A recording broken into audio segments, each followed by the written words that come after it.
పూజారి పూజారి మామిళ్ళ కిందో నల్ల మామిళ్ళ కింద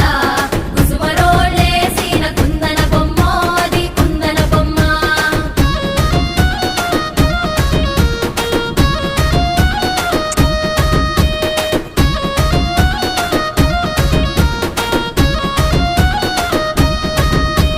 బెస్తలు పెట్టిన పచ్చి చేపలు అవి వట్టి చేపలు